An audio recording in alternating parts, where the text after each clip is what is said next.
அன்பார்ந்த எனதருமை யூடியூப் நேயர்களுக்கு வணக்கம்.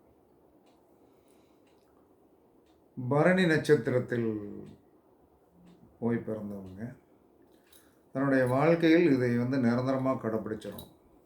நிரந்தரமாக கடைப்பிடிச்சிங்கன்னா கண்டிப்பாக என்ன சொல்லணும்னா, செல்வ வளம், நோயற்ற வாழ்வு, தொழிலில் பிரச்சனை இல்லாத தன்மை, இது கண்டிப்பாக உங்களுக்கு கிடைக்கணும்னா நான் சொல்கிறபடி என்ன சொல்லணும், நடைமுறைப்படுத்துங்க. நடைமுறைப்படுத்தினீங்கன்னா 100% உங்களுடைய வாழ்க்கை நன்றாக இருக்கும்.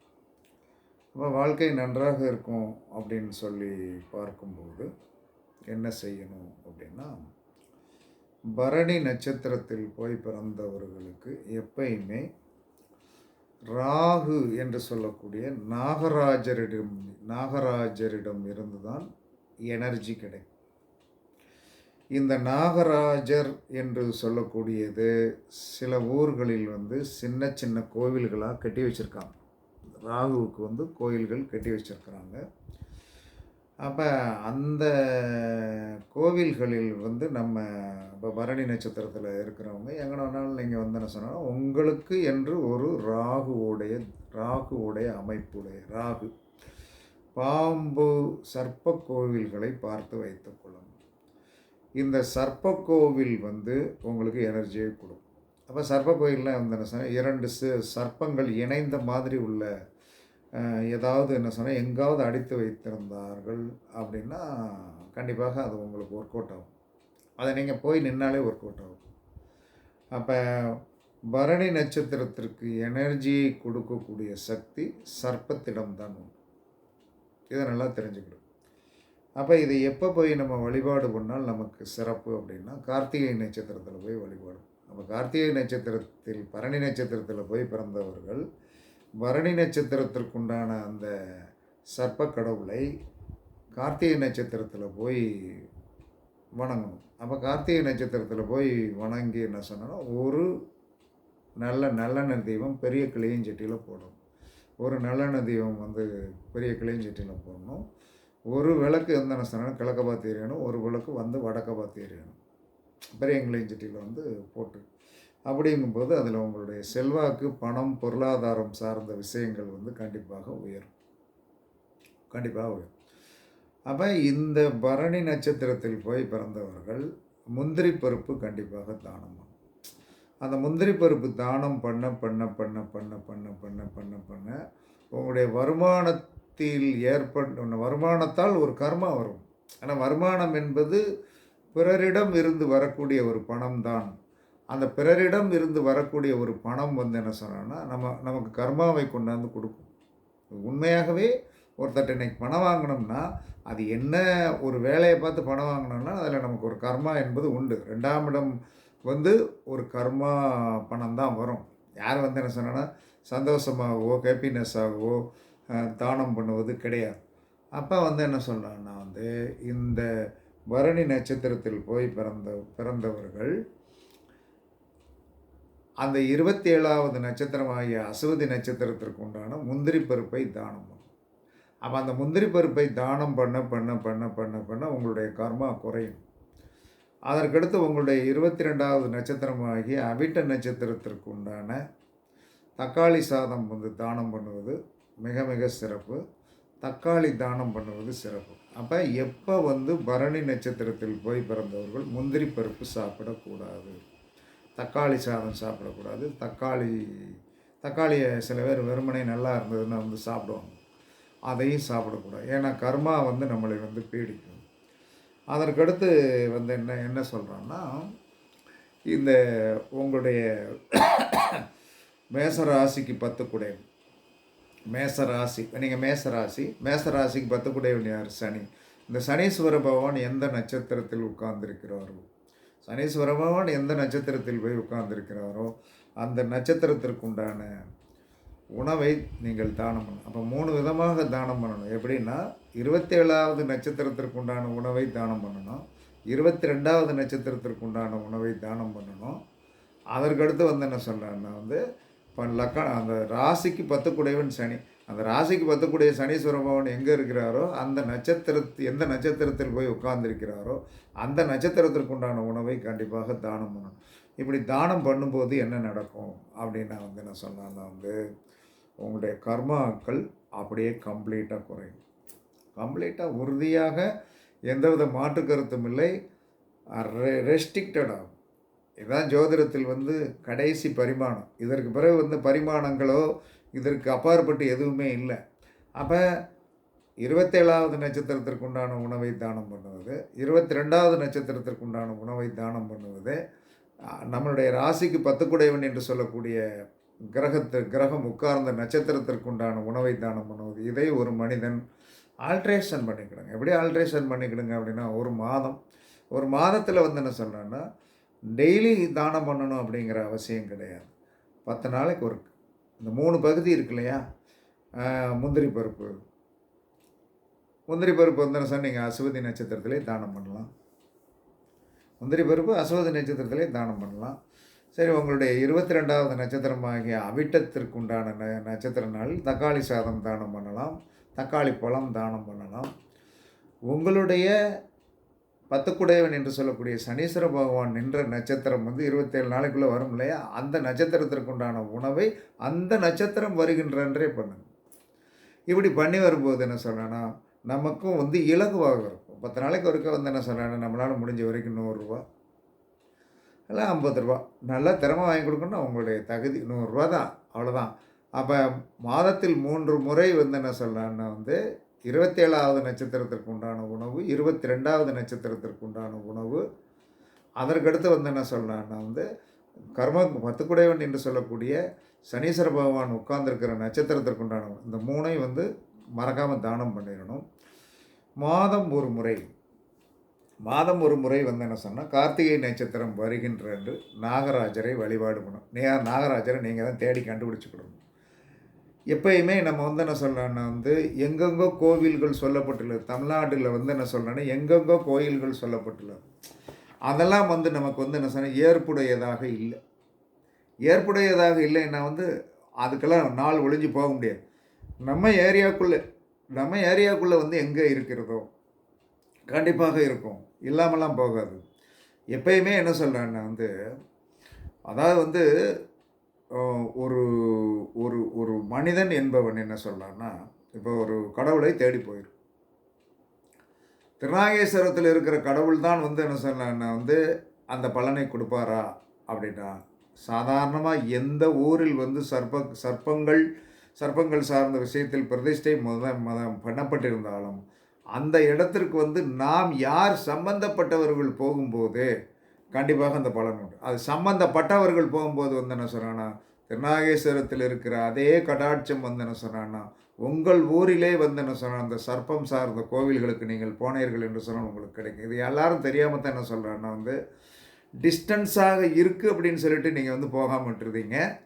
அது ஒரு உங்களுடைய பலவீனம் இல்லை, பொருளாதாரம். அப்போ நமக்கு இப்போ என்ன சொல்கிறான்னா, நம்ம ஊர் பக்கத்தில் ஒரு 10 நம்ம தேடி கண்டுபிடிக்கிற அளவில் மாதத்தில் ஒரு முறை பரணி நட்சத்திரத்தில் போய் பிறந்தவன் கார்த்திகை நட்சத்திரம் வருகின்ற என்று சர்ப்ப கோவில் எங்காவது உங்கள் ஊர் பக்கத்தில் இருந்தால் நாகராஜர் கோவில் இருந்தால் கண்டிப்பாக நீங்கள் போய் கார்த்திகை நட்சத்திரத்தில் வழிபாடு பண்ணிட்டு வாங்க. கண்டிப்பாக எப்பயுமே பரணி நட்சத்திரத்தில் போய் பிறந்தவர்களுக்கு தொழிலில் ஒரு பெரிய போராட்டம் உண்டு, பெரிய அடி உண்டு.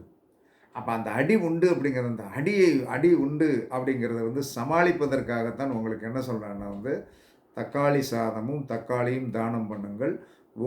நீங்கள் ஒரு தொழில் வச்சுருக்கீங்க அப்படின்னா உங்களுடைய வேலைக்காரர்களுக்கு வாரத்தில் ஒரு முறை என்ன சொன்னால் சனிக்கிழமை தக்காளி சாதம் நல்லா வாங்கி மத்தியானம் சாப்பாடு தக்காளி சாதம் வாங்கி கொடுங்க. 2 பொட்டலமும் வாங்கி கொடுங்க. வாங்கி கொடுத்தீங்கன்னா கண்டிப்பாக உங்கள் தொழிலில் என்ன சொன்னாலும் வீழ்ச்சி வராது. அதற்கடுத்து பரணி நட்சத்திரத்தில் போய் பிறந்தவர்கள் நீங்கள் எனர்ஜி உள்ள மனிதனாகவும் நோயில்லாத மனிதனாகவும் உடலில் பிணிவீடுகள் இல்லாத மனிதனாகவும் வருவதற்கு அடிக்கடி என்ன சொன்னால் அத்திப்பழம் சாப்பிடுங்கள், அதிகமாக சாப்பிடுங்கள். அதற்கடுத்து பேரிச்சம்பழம் சாப்பிடுங்கள், அத்திப்பழம் சாப்பிடுங்கள், பேரிச்சம்பழம் சாப்பிடுங்கள். இதை தினமும் சாப்பிடுங்கள். பொருளாதாரம் வலிமையாகும். பொருளாதாரம் வலிமையாகும். அதற்கடுத்து தெய்வ சக்தி வரணும். அப்போ தெய்வ சக்தி வரணும் அப்படின்னு சொல்லி வரும்போது என்ன சொல்லலாம்னா என்ன செய்யணும்னா கரும்புச்சாறு, பரணி, கார்த்திகை, ரோகிணி, மிருகசீரிடம், திருவாதிரை, புனர்பூசம் 6வது நட்சத்திரத்திற்கு உண்டான கரும்புச்சாறை அடிக்கடி சாப்பிடுங்கள். சக்தி உள்ள மனிதனாக மாறிவிடுவீர்கள். இதெல்லாம் உண்மையா அப்படின்னா 100% உண்மை. வாழ்க்கையில் என்ன சொன்னான்னா ஒரு மனுஷன் நேற்று என்ன சொல்ல, வாழ்க்கைக்கு தீர்வு சொல்லியா அப்படின்ட்டு. தீர்வு சொல்லியா, இவ்வளோ படிச்சிருக்கேன்னு சொல்லு, இல்லை தீர்வு சொல்லு. ராத்திரி பூரா சிந்தனை இந்த மனுஷன் இப்படி கேட்டு போட்டானே அப்படின்னு சொல்லிட்டு. அப்போ கேட்டு போட்டானே அப்படின்னா 27 நட்சத்திரத்திற்கும் தனித்தனியாக 12 நிமிஷம் வீடியோ போடுவோம். எல்லாவனும் பார்த்து பிழைச்சிட்டு போயிடட்டும். எதுக்கு அவன் பிழைச்சி என்ன சொல்கிறான், சந்தோஷப்படப்பட நம்ம குடும்பம் நல்லாகும் அப்படிங்கிற ஒரு ஆசை, ஒரு தீர்வு என்பதை என்ன சொல்கிறான் சொல்லிடணும் அப்படிங்கிற ஒரு முடிவுக்கு அப்போ என்ன சொல்கிறான்னா பரணி நட்சத்திரத்தில் போய் பிறந்தவர்கள் அத்திப்பழம் கடையில் கிடைக்கின்றது, டிபார்ட்மெண்ட்டில் சொல்ல அத்தி இது என்ன சொன்னால் டப்பாவில் இருக்குது, 200 ரூபா என்னமோ நினைக்கிறேன். அதற்கடுத்து என்ன சொல்கிறாங்கன்னா பேரிச்சம்பழம், நல்லா பேரிச்சம்பழம் டெய்லி சாப்பிடுங்க. கண்டிப்பாக உங்களுக்கு பண வரவு நல்லாவே இருக்கும், சூப்பராக இருக்கும். அதுக்கடுத்து எனர்ஜி உள்ள மனிதனாக இருக்கும், தெய்வ பலம் உள்ள மனிதனாக இருக்கணும். அப்போ என்ன சொன்னான்னா நீங்கள் சாமி கும்பிடும்போது கரும்புச்சாறு வாங்கி ஒரு கண்ணாடி கிளாஸில் உங்கள் வீட்டு சாமிக்கு முன்னாடி வச்சு நிவேதனமாக வச்சு சாமியெல்லாம் கும்பிட்டு முடித்தோன்னே அப்படியே சாமி ரூமில் அப்படியே நல்லா நிதானமாக அந்த கரும்புச்சாறை அழகாக குடியுங்கள். கண்டிப்பாக உங்களுடைய வாழ்க்கையில் என்ன சொன்னான்னா பெரிய மாற்றங்கள் வரும். அதற்கடுத்து காரியத்தடை, விபத்து, காரியத்தடை, வதம், இந்த 3 தானே பிரச்சனைக்குரியது. அப்போ என்ன சொன்னான்னா உங்களுக்கு விபத்துக்கு உண்டான நட்சத்திரம் என்பது பரணி, கார்த்திகை, ரோகிணி. எங்காவது நாவல் மரம் இருந்தால் அதில் போய் ஒரு கொப்பை வெட்டி அந்த குச்சியை 2ஆக ஒடிச்சு தூர போடணும். ஏதாவது விபத்து 3வது நட்சத்திரம் என்பது விபத்து தாரை. அந்த விபத்து தாரைக்கு உண்டான தோஷங்கள் நீங்கிடும். அதற்கடுத்து என்ன சொன்னான்னா பரணி, கார்த்திகை, ரோகிணி, மிருகசீரிடம், திருவாதிரை. இந்த திருவாதிரைக்கு உண்டான என்ன சொல்லலான்னா திருவாதிரைக்கு உண்டானது என்ன சொன்னான்னா கருங்காலி, செங்காலின்னு செங்காலி அது கிடைக்காது. அப்போ என்ன சொல்கிறான்னா திருவாதிரைக்கு உண்டானது வாழைப்பழம். இந்த வாழைப்பழம் எதில் உற்பத்தி ஆகுது, வாழை மரத்தில் உற்பத்தி ஆகுது. வாழை மரத்துக்கிட்ட போய் ஒரு சின்ன இலையை என்ன சொன்னால் கத்தியால் அறுத்து அந்த இலையை 4 8 கிழித்து தூர போட்டுருணும். காரிய தடைகள் கண்டிப்பாக நீங்கிடும். அதற்கடுத்து உங்களுக்கு என்ன சொல்கிறான்னா பரணி, கார்த்திகை, ரோகிணி, மிருகசீரிடம், திருவாதிரை, புனர்பூசம், பூசம். பூச நட்சத்திரத்திற்கு உண்டானது என்னது, 7வது. எந்தவித பிரச்சனை இருந்தாலும் இடர்பாடுகள் இருந்தாலும் ஒரே நாளில் என்ன சொல்லலான்னா ரோகிணிக்கு உண்டான நாவல் மர ஒரு கொப்பை ஒடித்து 2ஆக பிச்சு போட்டுடலாம். அதற்கு அடுத்து என்ன சொல்லலான்னா வாழை மரத்தோடைய இலையை என்ன சொன்னால் கட் பண்ணி அதை நல்லா பீஸாக கத்தரித்து போட்டுடலாம். அதற்கடுத்து பூச நட்சத்திரம் அப்படின்னு சொல்லி வரும்போது அதற்குண்டான மரம் அரச மரம். அந்த அரச மரத்தில் சின்ன ஒரு கொப்பு இந்த சைடில் எங்கேயாச்சும் ஒரு கொப்பை ஒடிச்சு 2ஆக ஒடிச்சு எடுத்து போட்டு, இது நீங்கள் போகிற காரியங்களில் என்னென்ன தடைகள் இருக்கிறதோ அத்தனை பிரச்சனைகளையும் உங்களுக்கு சால்வ் பண்ணி கொடுத்துரும். அதனால் இதெல்லாம் என்ன சொல்கிறோன்னா ஒரு மனிதன் பரிபூரணமாக வாழ்வதற்கு சொல்லப்பட்டுள்ள முன்னோர்கள் சொல்லிய அற்புதமான விதிகள். இதில் எதையுமே நீங்கள் மறக்க வேண்டாம். எப்பயுமே பரணி நட்சத்திரத்தில் போய் பிறந்தவர்கள் சர்ப்பத்தை வழிபாடு செய்ய செய்ய செய்ய அவன் எனர்ஜி அதிகமாகும். அந்த எனர்ஜியை நாம் வாங்குவதற்கு நம்ம பரணி நட்சத்திரத்துக்கு அடுத்த நட்சத்திரமாகிய கார்த்திகை நட்சத்திரத்தில் போய் அதை வழிபாடு பண்ணினீர்கள் என்று சொன்னால் கண்டிப்பாக நல்லாயிருக்கும். அப்போ என்ன சொல்லலான்னா தானம் பண்ண வேண்டிய பொருட்கள் என்ன சொன்னோம்னா 27வது நட்சத்திரத்திற்கு உண்டான பொருள், 22வது நட்சத்திரத்திற்கு உண்டான பொருள், நம்மளுடைய மேசராசிக்கு 10 குடைவன் என்று சொல்லக்கூடிய சனீஸ்வரன் பகவான் நின்ற நட்சத்திரத்திற்கு உண்டான பொருள். இந்த 3ஐயும் 10 நாளைக்கு ஒருக்க அந்த நட்சத்திரங்களில் வரும்போது தானம் பண்ணிடுங்க. கண்டிப்பாக வெற்றியாயிரும். கார்த்திகை நட்சத்திரம் வருகின்ற என்று சர்ப்ப கிரகம் என்று சொல்லக்கூடிய அந்த நாகராஜரை வழிபாடு பண்ணுங்கள். அதற்கடுத்து 2வது நட்சத்திரத்திற்கு உண்டான பேரிச்சம்பழத்தையும் அத்திப்பழத்தையும் தையும் சாப்பிடுங்க. 6வது நட்சத்திரத்திற்கு உண்டான கரும்பு சாறை அழகாக சுவைத்து ரசித்து சாப்பிடுங்கள்.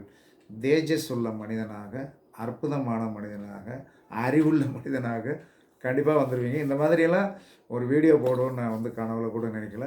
இன்றைக்கி நல்லா ரெஸ்ட் எடுத்துகிட்டு ஒரு சிந்தனை நல்லா பண்ணி கொடுப்போம் அப்படின்னு சொல்லிட்டு எல்லோரும் இதை பார்த்து பயன்பெறுங்கள், வெற்றி பெறுவீர்கள் என்று கூறி உங்களிடமிருந்து விடைபெறுவது சிபி பாறை ஜோதிடர் ஆதி ராகவன் ஜெய பாலாஜி.